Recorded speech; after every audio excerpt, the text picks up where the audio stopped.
Very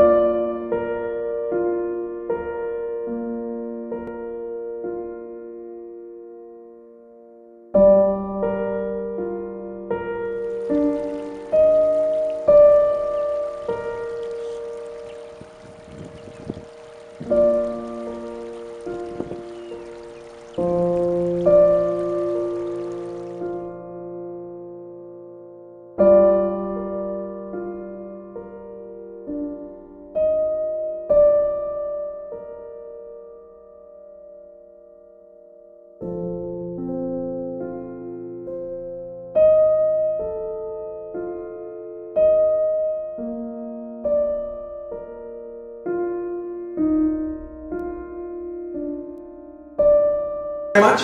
Thanks to the organizers for inviting me. So yes, my talk is about coupled dark energy models, but in contrast to David and say that there will be slightly different tact here because the interactions I considered are long range, light fields, so no screening mechanism, yeah, so there's slightly different type of models than you have heard before. So the outline of the talk is really the following. I talk about coupled quintessence or extended coupled quintessence. These are models where the scalar field interacts directly only with dark matter. The old models or formal models have just a conformal coupling. Only recently, the disformal couplings started to play a role in those models.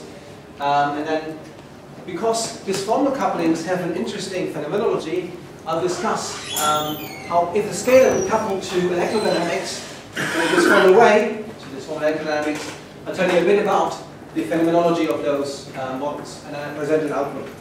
Now, that is the slide where I make enemies, just over coffee. I neglect some papers. There's a bit of history, because I know that you are, well, most of you are not working on this model, so let me just tell you a bit about these models, and I will also mention a few which are not on here.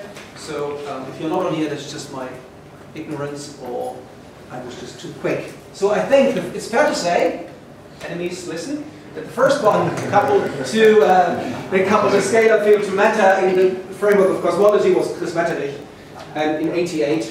What he did was to, well, he wanted to really explain why the cosmological constant is zero today, and discuss the dilatation symmetry.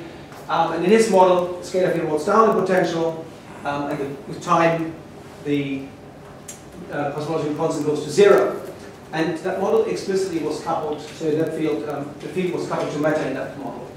In 1995, and I'll come back to papers in 1992 in a second, he coupled explicitly to dark matter. These are the coupled quintessence models. And he called this field, by the way, the cosmol. Now, I just heard, learned from one, that he did in '92, looked at the string theory inspired models, where he coupled dark matter to a scalar field as well. I suppose there was a dilaton in string theory, was it? Yeah. So in '92 there was a paper, and there's also Gundlach, Gibbons, and Namur, where they coupled baryons differently from dark matter and studied their phenomenology. Right. So yeah, in 1998, when this frenzy with quintessence came about, it was Sean Carroll, who said, actually, as long as you don't have a symmetry in your theory which forbids coupling to ordinary matter, this quintessence field has to be coupled. So he sold it, and I think it is the problem of this standard quintessence scenario where there should be a coupling, and Carroll also pointed out there are constraints on those, and actually be careful when you construct these models. You have to think about the particle physics motivation as well. Then in 1999, Luca Amendola took the model by embedding essentially and worked on the proper cosmological consequences, perturbations, and so on. And later, Luca and Domenico Tocchini Valentini coupled also baryons, and in a series of papers after 2001, they studied the phenomenology, cosmological perturbations, background evolution, and so on and so forth. Now, as you have heard this morning, in 2004, the chameleon, or the screen-modified gravity, screen models appeared on the market by Justin Curry and development. The idea really was to screen the fifth force by the scalar field. I don't think an original motivation was much of cosmology. Later on, of course, we wanted to understand dark energy and so on. And also David and Dr. Shaw said actually this chameleon model can be used in much stronger coupled models than originally investigated by Curry and Feldman. Then the symmetron model, which we have discussed, the environment and the Billaton scenarios, which are very similar to the symmetron. There are also models of neutrino dark energy where you couple the scalar field to neutrinos. The idea is here that the scalar field sets the energy or the mass scale of the neutrinos because they're 10 to minus 3 eV. So it's very similar.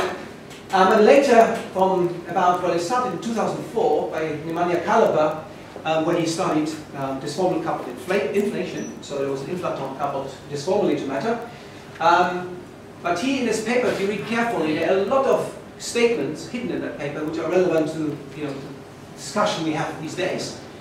And then later, 2008, Tommy Coivisto started to think about disformally coupled dark energy, and Miguel, Tommy, David started to couple disformally dark matter to scalar field and so on. I mean, there are a lot of papers now out which discuss this. So in this talk, disformally coupled scalar fields and their phenomenology. Right, so I start with what is called coupled quintessence, and I call it, for this talk, for the sake of this talk, extended coupled quintessence. So in this model, the scalar field is only coupled to dark matter. Okay, so the actions like this. Simplicity, we assume anti-gravity. That's the scalar field, potential, standard model particles, standard. It's only the dark matter sector which coupled explicitly to scalar.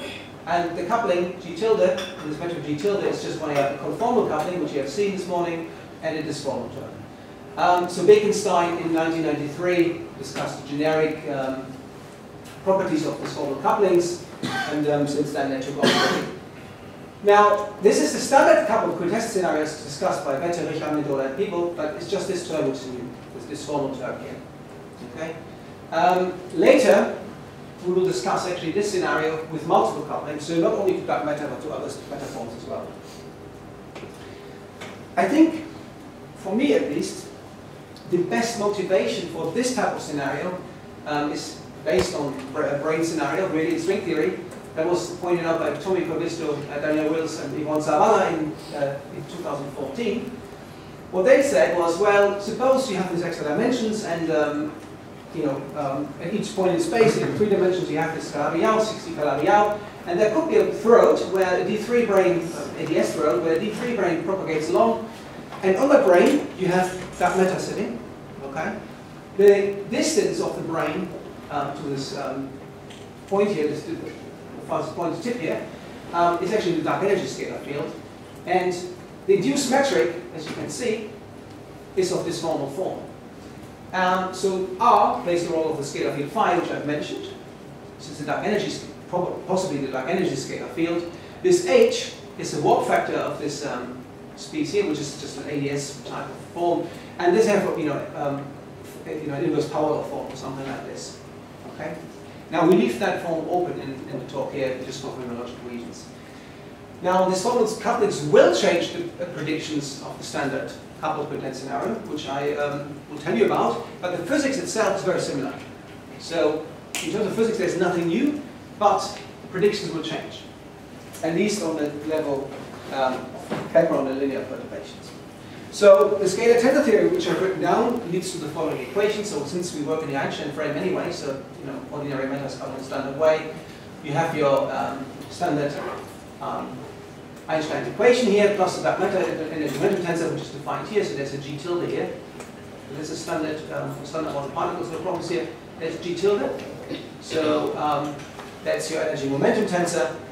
And what will happen is that the equation of motion for the scalar, as we have seen, and the equation of motion for dark matter are modified. So you have this source Q here, and this is a quite complicated function of D, this disformal term, C, the conformal term, the trace of the energy momentum tensor, the construction of T mu with the derivatives of phi, and so on.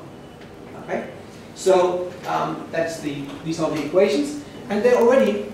These forms here, they look very similar to coupled quintessence if you just have conformal coupling.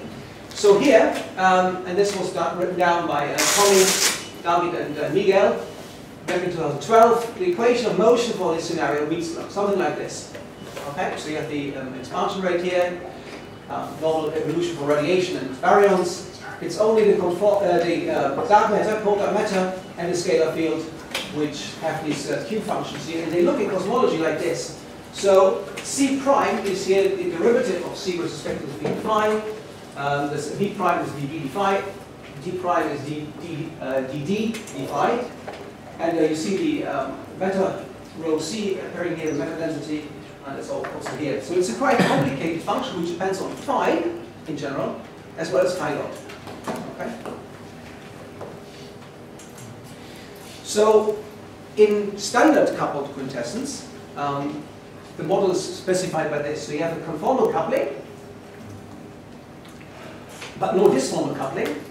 And in a sense, it's long-range force.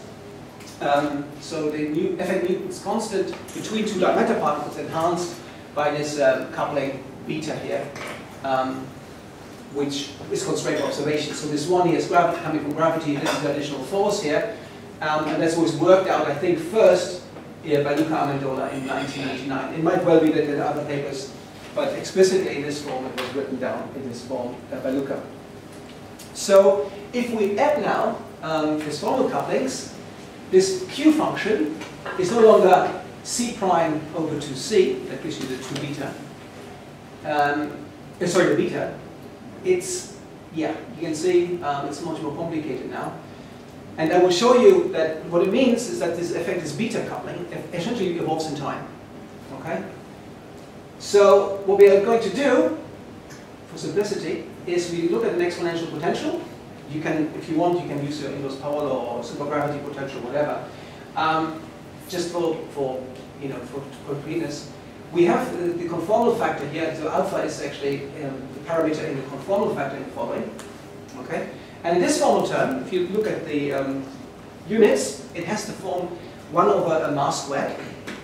Okay, so and we assume this mass to be constant in our work, although there will be a few instances which I will mention.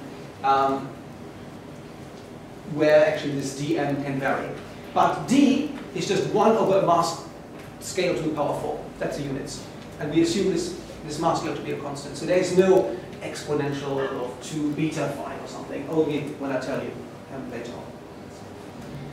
So what you then can do, and you can do that already in conformal coupled models, you can say, okay, look, if you analyze supernova data, you assume that matter scales like a to the minus 3. That's of course no longer true in these models. So what you do, you identify or define an effective equation of state. So which says, okay, my equation of motion for dark energy has this form, and this defines my effective equation of state. So what you do, you take the part in rho dark matter, rho C here, which does not scale like a to the minus 3, and put that into rho dark energy effective. Okay, so this guy, rho dark matter, does not scale like a to the minus 3. But you say it does scale like a to the minus 3 and put the stuff which doesn't go like a to the minus 3 into rho dark energy. So rho dark energy effective then turns out to be rho phi, okay? Rho C minus the part which scales like a to the minus 3. So this part here is the one which does not scale like a to the minus 3. And then you find that the effective equation of state is just the pressure of the scalar field, standard expression here, divided by this rho effective which is defined here. Okay? So what you then do with this, you say, okay, now the equation of motion, these two, have the form, actually the standard form which is assumed in supernova data analysis. Okay. So, right. So what is this effective equation of state doing? Just to give you some examples here. So this is the conformal case where alpha is 0.02. This is okay with CME data, just about. Okay. So this red line here is the equation of state as standard scalar field rho phi over p phi over rho phi. This W effective is the one which I've just defined, and you can see that at high redshift it smells like, it looks like a phantom or something. It has an equation of state which is much less than -1. Only recently, at recent epochs, it actually approaches values which are larger than -1. So this is just here. I know it's -0.8. We just plotted this for completeness really, well, just for illustration really. So this is of course not something which is observationally okay. But you can see that the effective equation of state deviates from what you would think the equation of state is considerably. If you switch on the disformal term and switch off the conformal term, so here I've chosen now my dm to be 0.3 millielectron volts, millielectron volts, 1 to the power minus 1, then you can see here the effective equation of state goes really very negative, minus 0.2 at redshift 3. At redshift 1 you're still minus 1.2. Yeah. And then if you switch on, I think that's well, switch on now the conformal coupling as well as this formal term, so it's a mixed case. You can see it's minus, it goes even further down, minus 3 at redshift 3, and then it approaches minus 0.8 for this case. So, does your effective energy density vanish somewhere on the past? Say it again? Does your effective energy density vanish somewhere on the past? Probably that way too. Okay, so in these scenarios, phi dot at very high redshift, 100 or 500 or whatever, is 0. So that would actually mean that the effective equation of state will be the one on the scalar field, which is nearly minus 1. So no, it will evolve and then dips and then goes back to higher values. So this is not a physical quantity, okay? This is just an effective equation of state. It has no physical meaning because it doesn't appear in an energy momentum tensor. So in a recent paper with Jack, Jürgen Mifsud, we started to look at what the supernova constraint, well actually it's the evolution of H0 today, baryonic acoustic oscillations in type 1 supernovas, tell us about these models, which we've recently submitted. Well, I should highlight maybe, it's okay, so we looked at different data sets here. So the red curves here, the red regions, is H of Z, BAO, and supernova. We have even constraints on BBN. But also here, the green is the one where we include the value of the high Hubble constant today, or Hubble expansion rate today, by the Hubble Space Telescope. And yeah, I mean, there's not much really to say. The important parameter would be alpha, there's the next slot, but we get consistent values here for omega meta and so on. If you switch on, if you take into account the value of the Hubble Space Telescope for H0, you can see there's a peak in alpha around 0.07. If we were to use the CMB as well, I'm pretty sure that this peak will move to smaller values, about 0.04, 0.05. We're just doing the analysis now, but that's what other people got for the conformally coupled models. Lambda here, the slope in the exponential potential is constrained as well, so it has to be certainly less than 1, okay, so to make it flat enough in these models. Okay, so if we have just purely this formal term here, again the same data sets, we constrain now this dm, or the mass scale, 1 over m to the 4 in this formal term, and again we get good values for H0 and for baryons. This is all nicely consistent, but what we get for the parameter here, so low values of dm, that means high value of mass are not really preferred, so they actually prefer higher values. And that's because the effective equation of state is pushed away from -1. So, yeah, I mean, observation, there are claims that the equation of state less than -1 is actually preferred. This is what's going to happen here in these models as well, because the dm will push the effective equation of state slightly away from -1. So, and the constraints on lambda here, again, this is without, so you see it's roughly less, it should be less than less than 1. Although, if you go to large values of dm, you can see that you can choose larger values for lambda, and that's because the field slows down the evolution anyway. So dm pushes the field away. So it wants to roll down the potential, but the disformal term says, no, you can't, not so fast. That's the reason why if you increase dm, the disformal term, you switch, larger values of lambda are allowed. And we have also done the analysis for the mixed case. Just move straight here. So here is alpha between 0 and 0.5, and lambda between 0 and 1.7.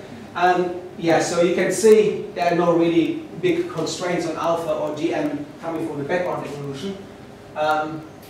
Yeah, so this model really is adding these two scenarios together. This doesn't add much when we analyze this from the background evolution. That being said, so Jürgen, while I'm talking, Jürgen is actually looking at the CMB right now, and he had one run with MontyPython, and he claims, and that is just, that might go away, but he claims that there is a region in DM which is preferred. So it's not a region like this, but you will find a region like this. So DM is non-zero, is preferred by the CMD. I have no understanding why that is. This is the first one, it might go away. But maybe there's more to these models than I just tell you now. Okay? Right. So what about the evolution of perturbations in these scenarios? So let me just briefly tell you about this. Well, these are, since we couple radiation and baryons not in the scalar field, these are the standard equations for the perturbations. However, what will happen is that you have, of course, now a Q here, so and the perturbation of Q, this source term, and in the Cota meta scenario you have three new terms here, which are those. One's proportional to delta C, the perturbation of Q itself, and delta phi dot. And the expression for Q, or the perturbation of Q, is the one which I believe you can already see on the linear level, that the nonlinear regime will distinguish between a purely conformal case and, say, a disformal term. The reason is this term here. If you look at B5, which couples the fluctuation delta phi, there's a k squared here. K is the wave vector. So for large values of k, small wavelength, this term becomes more and more important. So my feeling is that if we were to probe the nonlinear regime in these disformal models, we can distinguish from purely conformal terms because this guy here, k squared, appears only with a disformal term. That's because you have phi comma mu, the spatial derivative of phi. That's where this is coming from. These are the spatial derivatives of phi because they're proportional to delta phi here. Okay? So I believe that to distinguish purely conformal couple or disformal couple, you have to go to the nonlinear regime. Sorry, okay? It's because the conformal coupling only depends on phi. Say it again? It's because the conformal coupling only depends on phi. The conformal coupling is only on phi. Mm-hmm. But if you add linear phi also in the conformal coupling? Sure, yes, at the moment C as well as D depend only on phi and not on the gradient of phi. That would change the story, that the expression would not be true anymore. They would be, I think you would have, yes, you would get C comma X, and then the perturbation of X that would contain spatial gradients as well. That's true, that's true. Yeah, very good. Yes, so you could actually, of course, play the game, as you were saying, that C and D itself depends on the kinetic energy. So here's the plots for the CMB. So this is a conformal case. This is a case where lambda is, let me just read this because you can't really read this. It's 1.25 and alpha is 0.2. It's ruled out. This is just to show you what's going to happen here. So the spectra are normalized at about 10, unless equal 10. You can see. So this is lambda CDM, the blue one, the blue curve, and the normalized spectra lie below lambda CDM. And the same with the power spectrum here. There's more power in these models than predicted in lambda CDM. That's of course because there's additional force predicted. If you switch on the disformal term, okay, so you actually end up. So this is purely disformal, where D is 0.22. MeV to the power minus 1, and the disformal term here is, the lambda is 1.2 again, and alpha, it's really shame you can't read this, beta, now this time will allow for a slight evolution of the disformal term, with beta is 0.2, you can see that you actually can bring this back to lambda CDM. The nice thing about this is that if you look at the mixed case, so this is one where alpha is 0.2, that's completely ruled out in purely conformal case. Switch on, however, the disformal term, and you see the CL's approach with the lambda CDM. What you should take away from this is that the disformal term can actually push the theory towards the lambda CDM model. So you are allowed large conformal couplings if you have a disformal term. I think that's quite nice. Quite nice to know. if you then look at proper particle physics models and you have a large conformal coupling, but if you have disformal coupling, that might not rule out your theory, so you have to do an analysis like this. So, Jürgen provided me with a couple of plots here. The best fit disformal case, here we did the analysis of supernovae and Bau and so on. So if it's just take purely disformal case, the red line, so slightly above lambda CDM. So these parameters here are allowed from supernova data background evolution, okay? But you can see the CMB will clearly distinguish this because this model predicts a slightly higher first peak, and they're also the second and third peak and so on, they don't quite match up. Although the meta power spectrum fits quite nicely. The mixed case, S-fit mixed case, again, actually we allow here, the background evolution is would still allow deviation from lambda CDM on the CMB level, which of course will go away once we switch on constraints on the CMB, from the CMB, which is just happening while I'm speaking really. Jürgen was working on this, as well as Jack. Right. So finally, I will finish with these models soon. So what you should take away from this is, these models are these disformal models are slightly different than the conformal cases. And here I plot the evolution of the effective coupling. So this would be a purely conformal case here, where beta is about, or alpha is 0.14. Okay.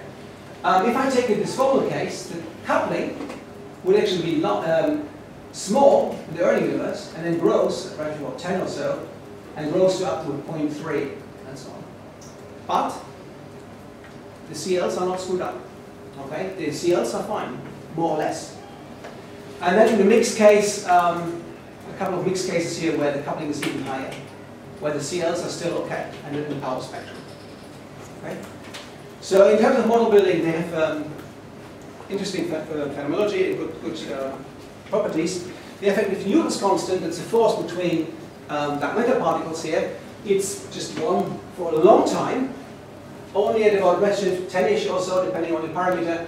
You see the effective Newton's constant is growing between dark matter particles. It's only then that the dark matter particles feel the force. The scalar field is coupled all the time, but the coupling is suppressed. Maybe I should tell you why, actually. So just going back to the expression of Q. The physics is because this guy. So the coupling is defined to be Q over rho C, but there's over a rho C over here, and that suppresses a very high redshift. Rho C is very large. That suppresses this effective coupling. Okay, it's really just that. Okay. So yes, so what you take away is that Newton's constant is really 1. That's the reason why the CLs are reasonably good in these models. Only later on the coupling is switched on, and the Newton's constant will be larger than in the standard scenario. For the conformal coupled case, it's always larger than 1, of course. Unless you have, of course, the conformal coupling itself varies with time. Okay, so that concludes this part of my talk. Now I want to do something more adventurous, because disformal couplings distort the light cone. Okay, so they could in principle affect the photons. We thought, well, why not just couple photons disformally to this scalar field? Now, of course, when you do this, you definitely violate the equivalence principle. So, but Julian will tell you later that even the models which have already been discussed in the literature, where you have just an h of phi here in terms of the f squared, you do it anyway, so we just do it with disformal terms. So even if it looks ridiculous or very adventurous, it's not much more different what you do. I think you will talk about this, right? Yeah. Good. So the setup is the following. So we take the standard f squared theory, but we couple it to a metric, G mu, which is disformally coupled to the meta. Meta means everything else metric. So we have a radiation metric, and we have a meta metric. They are related by a disformal transformation. And the interaction between, say, a current J and the 4-vector A mu is with this form. you see the G mu matter here, the GM here, that's the matter metric. And that's because if you look at this action and you look at gauge invariance, this form would imply standard charge conservation. Will not change.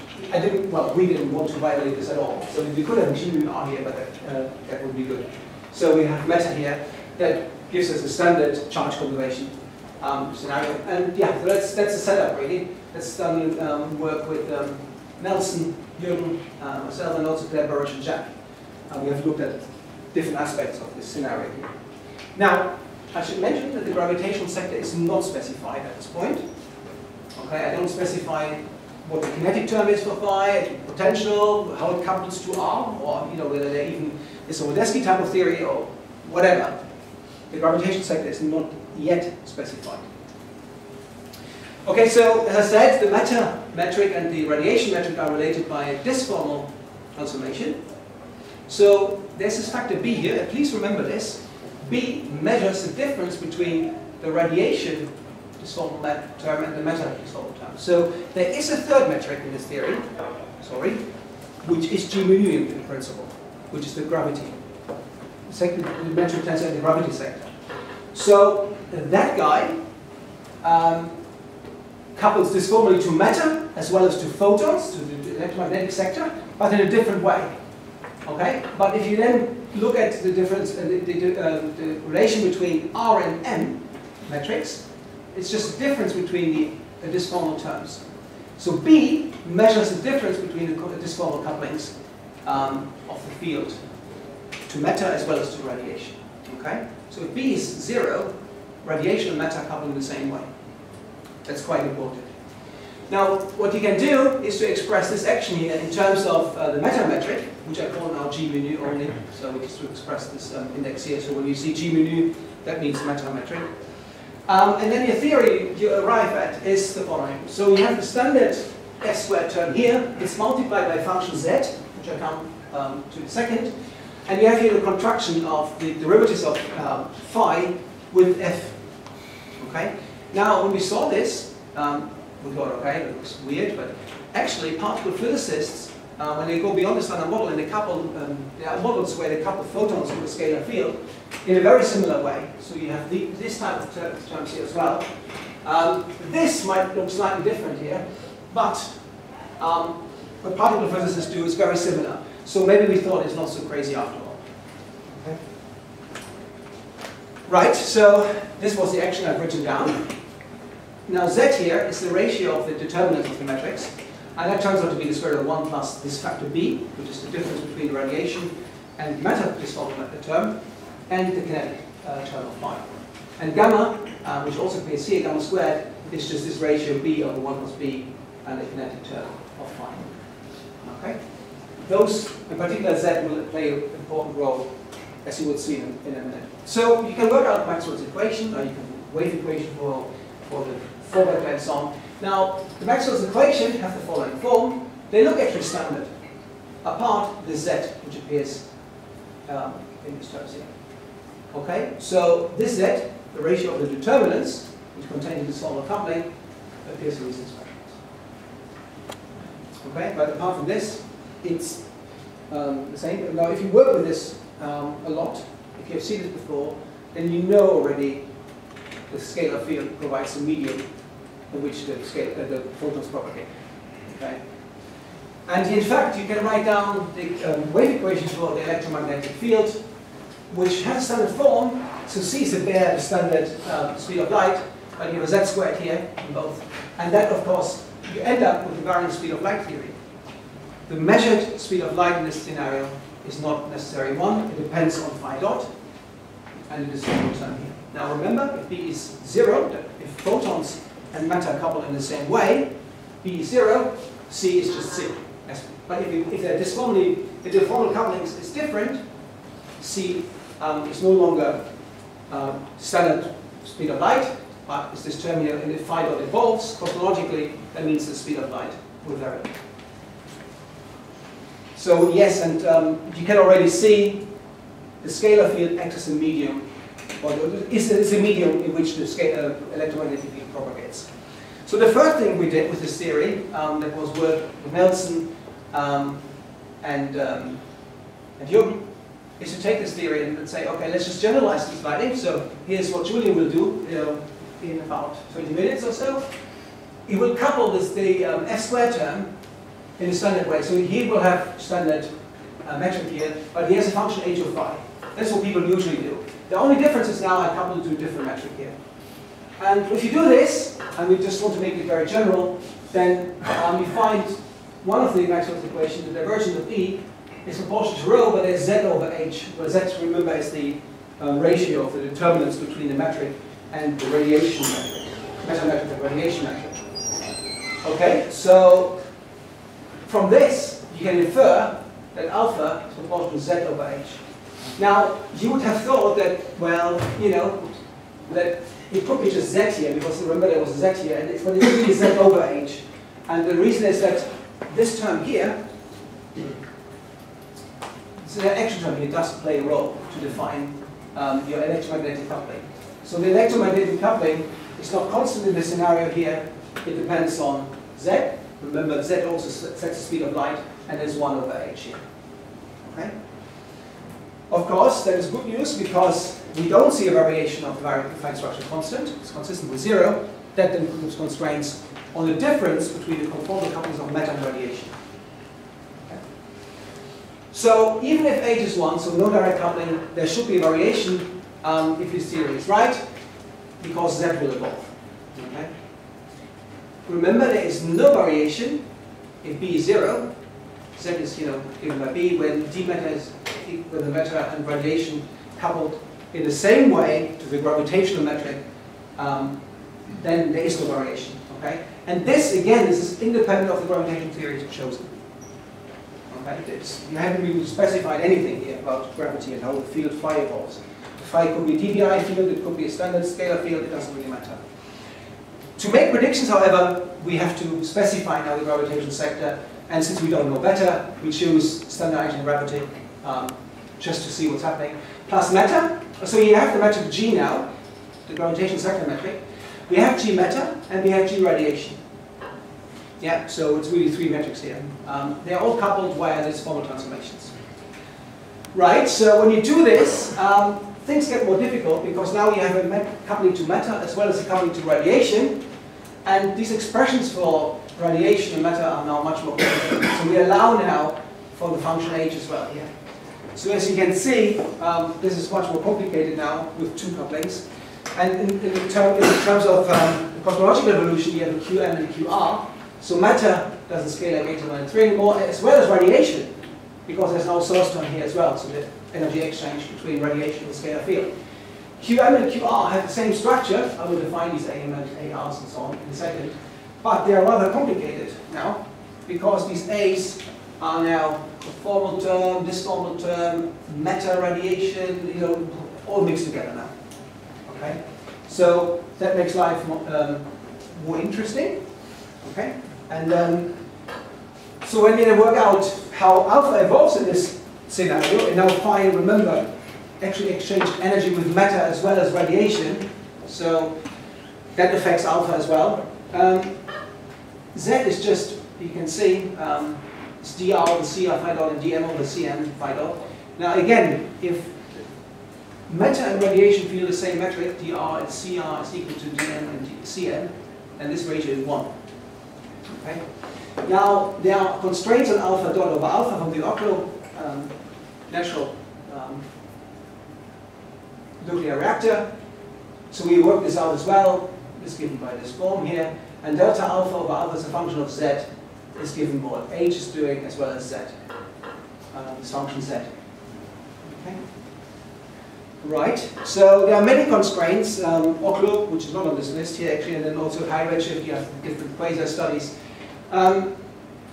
Okay, I will not go through this, but you see the redshifts are here between roughly 1 and 1.8. But they are all consistent with really 0. I would not, okay, here US is 5.7 plus minus 2.7, that is, I think it's 1 sigma. Yeah.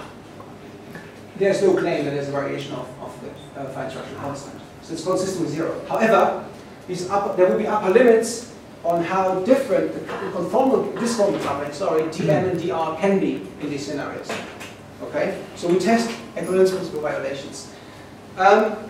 We choose exponential couplings here. So C has this form, D is a mass scale of root 1 over 4 times some function of phi, exponential because it's easier.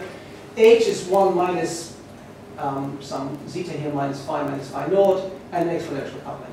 So, okay, what you should take away at this point here is beta m is 1 or 8. The mass scale involved are usually MEV scales, okay, so the difference is non-zero. So there is, dm and dr are non-zero.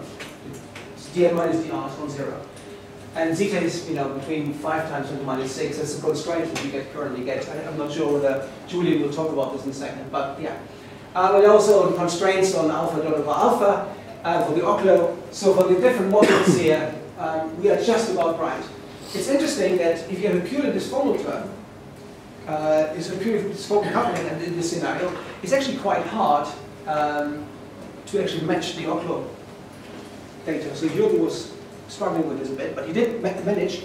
So here's the evolution of alpha as a function of redshift. So you can't really see this. Delta over alpha, 10 to the minus 6 here, 10 to the minus 5. This point here is Oclo. Okay, so I'm sure you can't see this, just my thumb. Bigger.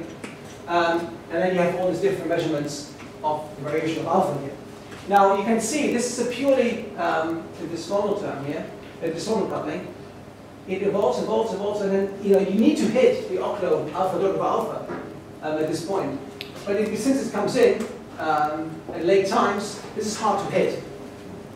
If you switch on the H coupling, that actually helps a bit, then you can actually hit the coupling, the Oclo constraints more easily. Okay. So the different constraints here. So this is just purely disformal coupled matter and radiation, nothing else. Okay. So these are the constraints, and I think this plot here, the most important bit is that only at very low redshift, delta alpha over alpha goes to 0. Okay. That's just when the field evolves, and it's very hard to hit the Oclo here.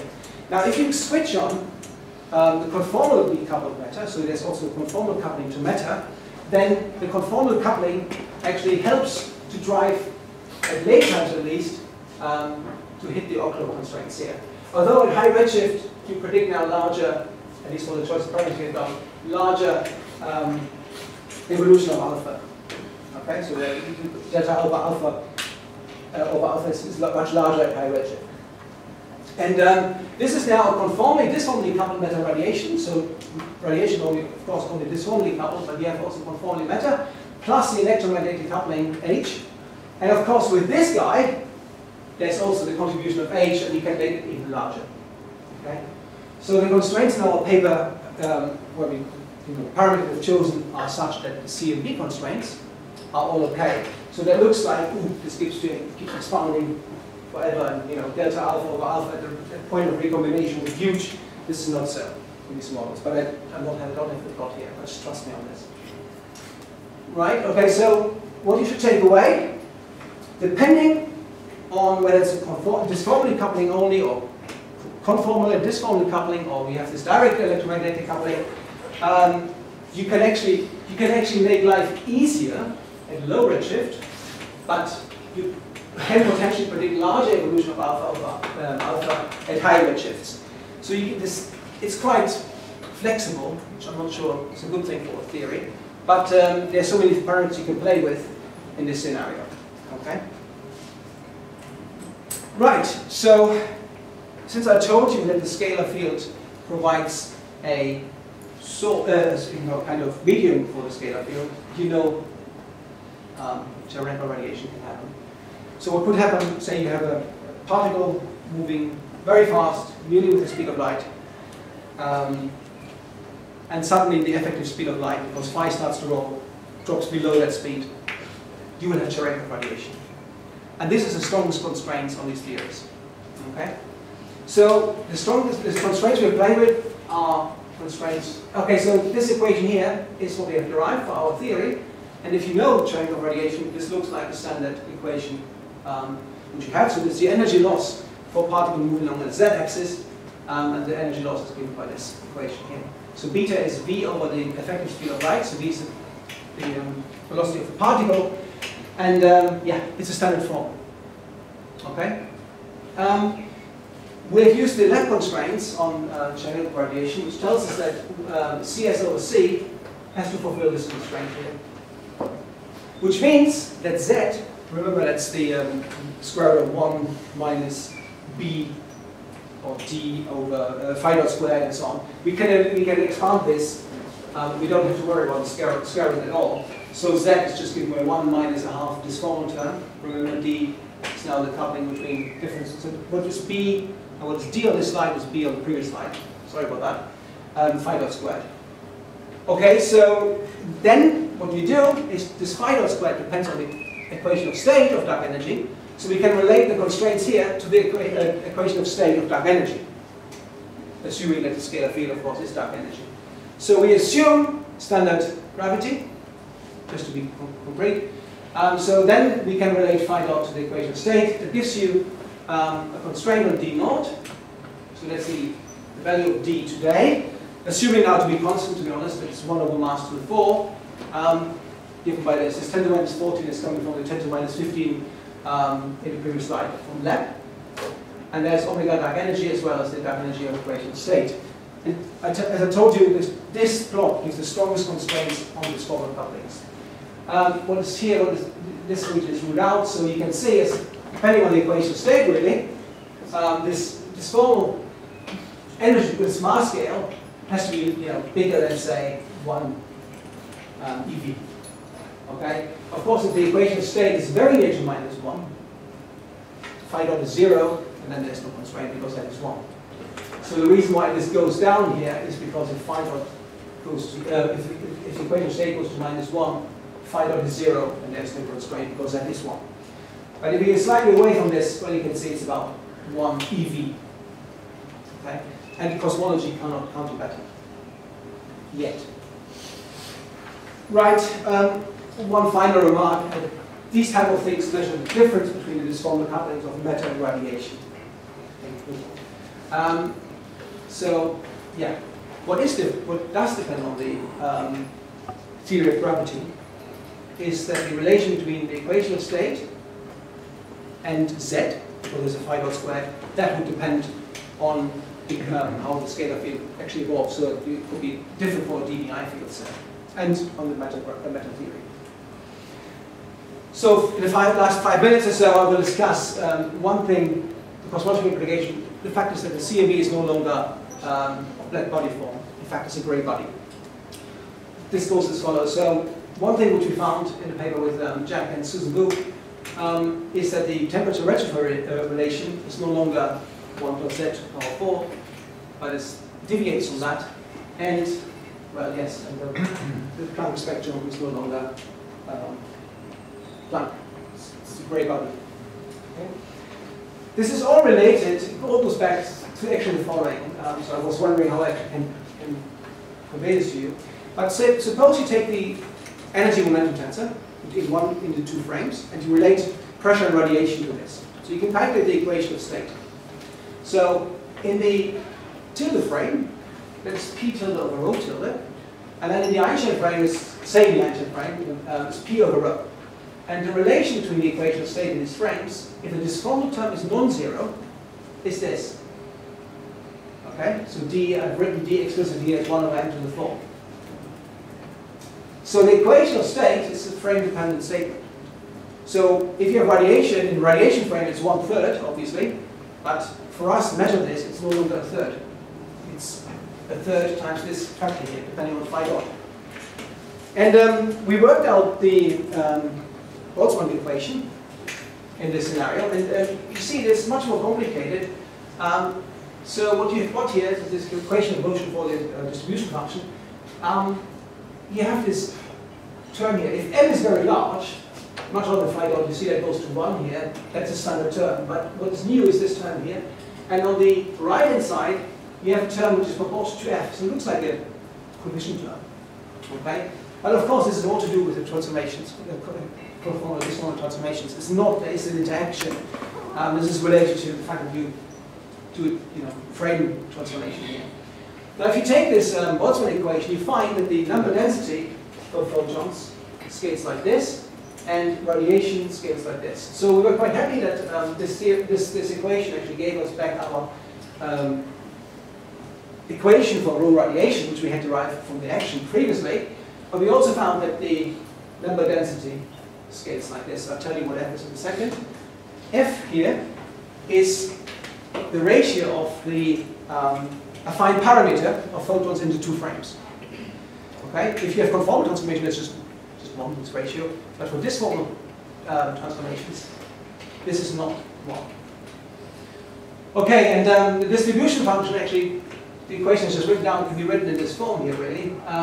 And you can see that what is constant is the ratio of d lambda tilde d lambda times f. So this guy is a constant, which means that the observational distribution function today is the initial distribution function times this d lambda over d lambda tilde today. The scalar field starts to evolve very late. Phi dot is 0 at recombination. Okay? So d lambda over d lambda tilde is only non-zero today. Okay? So what you do here is you multiply the black body distribution function, or the Planck distribution function here really, with a function independent of the frequency. And as Jean-Philippe Besson told me, Carsten, this is a gray body. Okay? So what you have achieved, well, what you gain in this scenario is that you have a gray body theory here. So okay, so let's just, that obviously is constrained, okay? So we parameterize these deviations with the chemical potential, and the chemical potential, as it turns out, is just the observed speed of light from the true one. Okay, so here in natural units, so C observed minus 1. And the observation on the chemical potential coming from Colby Farris is less than 9 times 10 to the minus 5. And the constraints are in a second. The other constraints which are coming is the fact that the temperature redshift relation, as I said, is no longer standard one per Z to the power 4, but because of the exchange of energy with the scalar field, scales like now in a different way. Okay, so this is a big blob which Jack produced some years ago in his first paper. So first of all, you see this large region here. And that's a region which we could not resolve numerically, so we couldn't get a nice cosmology out of this. Now, Jack is a very good programmer. I'm pretty sure he did a very good job, but he just couldn't get the right cosmological parameters today. However, for the rest of the region, it's for what you see, it's actually okay. So what is ruled out is anything between these lines here. So those lines here, okay, sorry, I should say, here you have the meta coupling, here you have the radiation coupling. This straight line is here when m meta is equal to m gamma, so the same coupling between this form of coupling with meta radiation. These lines here, the dashed lines, are coming from, these are constraints coming from the temperature redshift relation, and these dashed lines here are these are constraints coming from the mu distortion. Okay? And you can see the mu distortion is much larger, a much bigger constraint than the temperature redshift relation.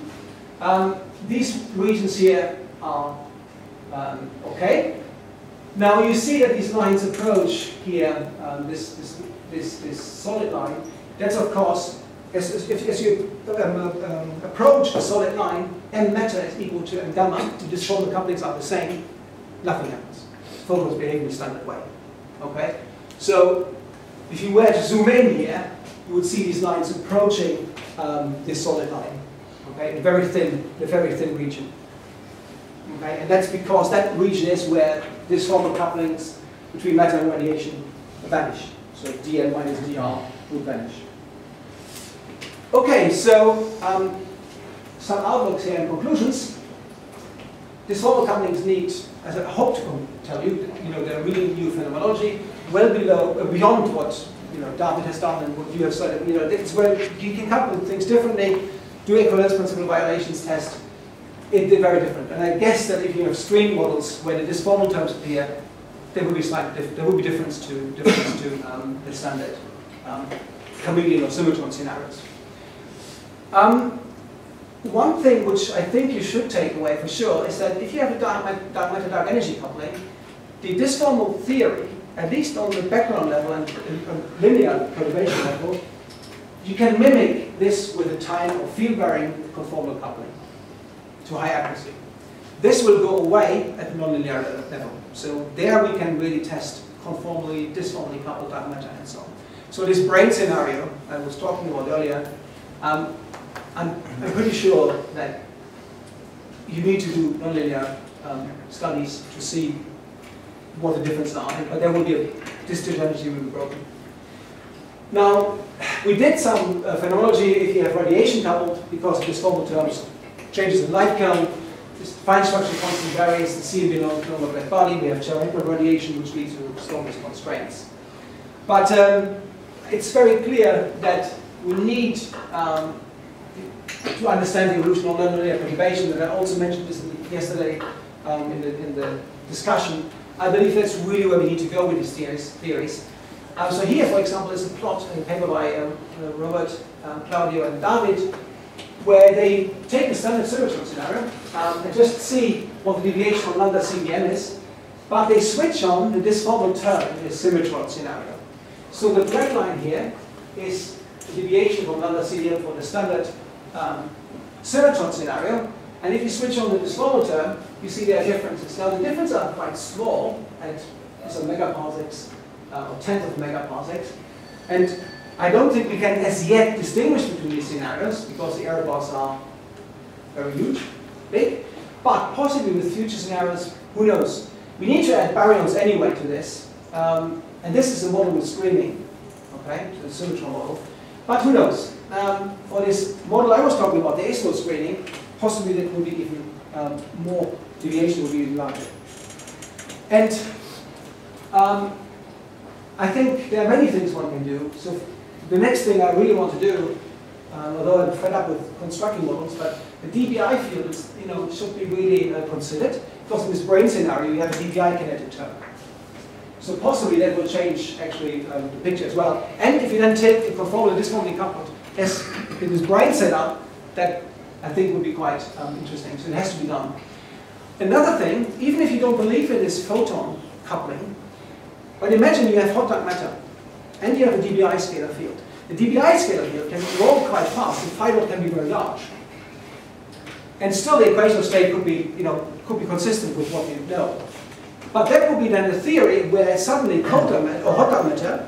Remember that the pressure is related via this. If phi dot is large, and it's allowed because of the DBI, suddenly this hot dark matter become cold at late times. So you could relate the equation of state of dark matter to the equation of state of dark energy. So there are, even if you don't believe this phenomenology of photons coupled, at least these hot dark matter scenarios, who knows? There could be some interesting phenomenology here. And yeah, with this, I would like to close. Thank you very much. This is what I've done. This is a photo of last hike we did to Highline set. So if you can still do this, great, go there. It's great. And these are the papers here, because I haven't actually mentioned this. Jack in the audience, Jürgen, Mifsud, Nelson is in the audience, Jose is in the audience. So yeah, thank you for the collaboration actually, because you made this possible. Thank you. Any questions, please?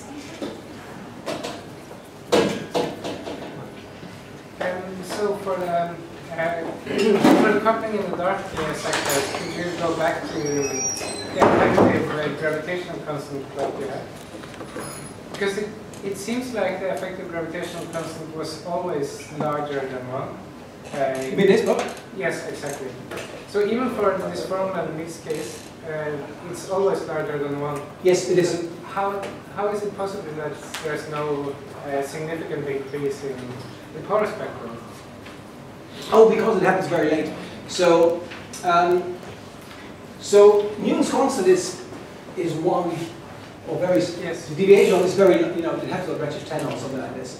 Only then. So that would mean that this, this clustering starts very late. So there are deviations, but they're still small. It was not enough time to really process this enhancement. And you see that the jump here really it happens. What is 0.5? What's that ratio? It's 5. So it's really very late. So there are deviations from lambda CDM, Yes. but it just happens very late. But that also means that probably in the nonlinear space Yes. you will see this. Yes, I mean that's for me, I think the most important thing to do. Very interesting. Yeah. Probably I misunderstood something, but can you repeat actually why you put the differential method in the differential interaction? Why there are differences between the, okay, why I do this? Yeah. So for this electromagnetism, well, because I can.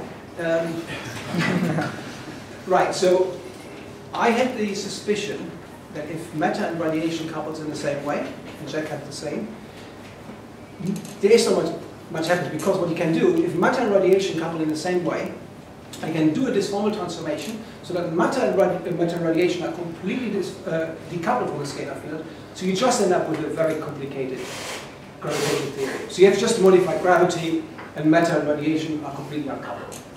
If they don't couple in the same way, I cannot find a frame where both are simultaneously decoupled from the scalar field. That's the reason why I do this. So if matter and radiation, again, if matter and radiation are coupled in the same way, I can do a disformal transformation where matter and radiation are then decoupled from the scalar. The direct coupling is gone, and only gravitational sector is non-standard. I cannot do that if matter and radiation do not couple in the same way. I can say go to a frame where matter is completely decoupled. I end up with a theory where gravitational sector looks Hodensky or whatever, and radiation is explicitly coupled to the scalar, but matter is decoupled. So that's the reason why we did this. Yeah. Take one question. Yeah. So on the large angular scales, there is, you might be knowing, there is a mild power deficit in CMB angular power spectrum. So in your plots for power spectrum, I see that there is a... You talk about meta power spectrum? No, the CLs. angular power spectrum. So there is some, you can also explain that low, at lower, you can probably be consistent with data. I mean, if you are able to match the peaks. Yes.